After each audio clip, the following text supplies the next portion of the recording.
Happy birthday to me, happy birthday to me, happy birthday to Azza, happy birthday to me. Terima kasih Bi buatkan spaghetti yang paling sedap di dunia ni. Bismillahirrahmanirrahim. Sedapnya. Saya dah pernah suruh dia jual, tapi dia tak nak. Dia tak tahu ke dia buat sedap gila. Sedap gila.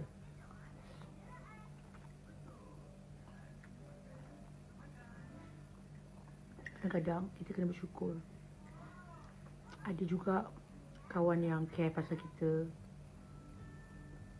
Walaupun saya selalu gaduh dengan dia, tapi dia je buatkan saya spaghetti sedap di dalam dunia ni. Sedap sangat. Saya bersyukur sebab kawan-kawan saya semua baik. Alhamdulillah, seronok kan? Dapat spaghetti, dapat makan macam-macam, dapat hadiah Dani.